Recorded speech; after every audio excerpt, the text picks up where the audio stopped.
Kingdom, kings and early Republic यांच्यासाठी important जे आहेत शब्द काय आहेत की ज्याच्यामुळे आपला ऑलमोस्ट धडा त्या शब्दांमध्ये आपण बांधलेला आहे.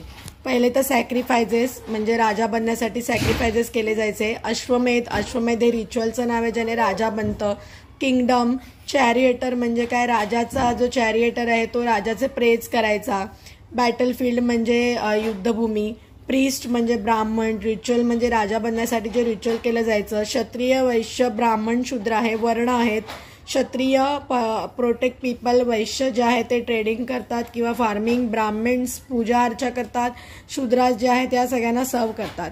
जनपदा म्हणजे काय, जन आणि पदा ह्याला मिळून झालेला जनपदा वर्ड आहे. जनपदाचे एक्झाम्पल आहेत हस्तिनापुरा, मीरत, पुराणा किल्ला, दिल्ली. पॉटरी, महाजनपदा, महाजनपदा म्हणजे इम्पॉर्टंट जनपदाला महाजनपदा म्हटलं जातं. त्यांना फोर्टने फॉर्टिफिकेशन केलं जायचं, म्हणजे तटबंदी उभी केली जायची. सोल्जर्सना पगार दिला जायचा. प्लॉशर हे नवीन आयर्न प्लॉशर यूज करायला लागले. मगधा हे व्हेरी इम्पॉर्टंट महाजनपदा होतं.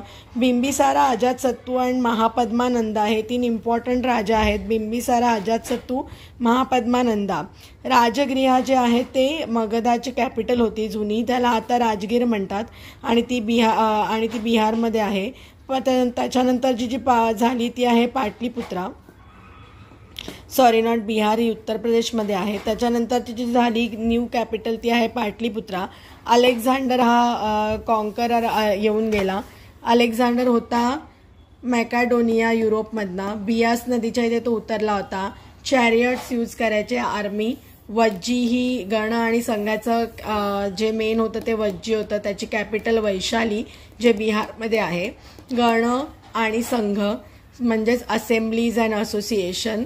त्याच्यामध्ये दासाज, वुमन्स आणि कम्माकाराजना वोटिंगचा राईट नव्हता किंवा आपला ओपिनियन द्यायचा राईट नव्हता.